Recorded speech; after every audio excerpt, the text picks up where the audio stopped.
भारत में मासिक धर्म को अशुद्ध माना जाता है, लेकिन दुनिया के कई कल्चर ऐसे हैं जहां इसे फीमेल पावर का एक तरीका समझा जाता है। दुनिया में कई धर्म हैं और सभी मेंस्ट्रुएशन को अलग अलग तरह से डिफाइन करते हैं। आइए जानते हैं मेंस्ट्रुएशन से जुड़ी पौराणिक कहानियों के बारे में। हिंदू पौराणिक कथाओं के अनुसार इंद्र के श्राप के कारण महिलाओं को पीरियड्स होते हैं। भागवत पुराण के अनुसार जब स्वर्ग पर असुरों ने विजय प्राप्त कर ली थी, तब उस वक्त इंद्र मदद के लिए ब्रह्मदेव के पास गए और ब्रह्मदेव ने उन्हें एक अन्य ब्राह्मण के पास जाने का मार्ग दिखाया। उस ब्राह्मण की पत्नी राक्षसी थी और उसने इंद्र की तपस्या सफल ना होने दी। इससे क्रोधित होकर इंद्रदेव ने ब्राह्मण और उसकी पत्नी दोनों को मार दिया, जिसके बाद इंद्र को यह एहसास हुआ कि उन्होंने एक ब्राह्मण की हत्या की है, जिससे उन्हें पाप लगा है। इसका उपाय जानने के लिए जब वो ब्रह्मा जी के पास गए, तब उन्होंने कहा कि तुम्हें अपने पाप को कई हिस्सों में बांटना होगा, जिससे तुम्हारा पाप कम हो जाएगा। ऐसे में धरती, पेड़, जल और महिला को उन्होंने पाप का भागीदार बनाया और इसी कारण महिलाओं को मासिक धर्म होने लगा।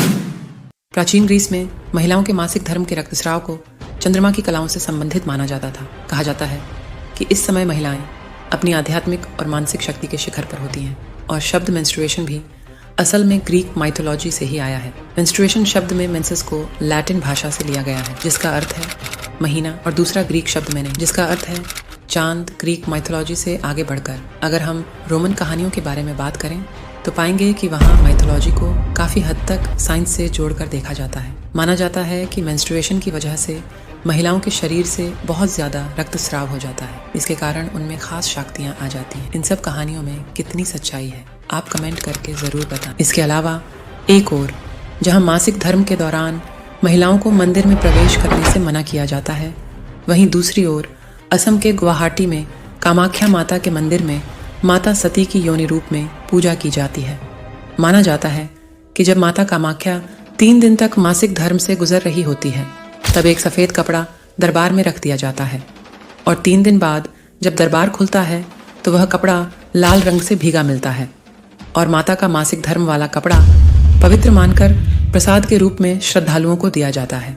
इसके अलावा तमिलनाडु में एक ऐसा शहर है जहां लड़की के पहले पीरियड्स पर खुशी मनाई जाती है। वहाँ इसे एक त्योहार के रूप में मनाया जाता है। इस त्योहार को मंजिल निरातु विजा कहा जाता है। इस दौरान लड़कियों को इस बात से अवगत कराया जाता है कि अब वह महिला बनने की ओर आगे बढ़ रही हैं। उनके जीवन में एक नया सफर शुरू हो चुका है। इस समारोह में लड़की के सभी रिश्तेदारों को बुलाया जाता है।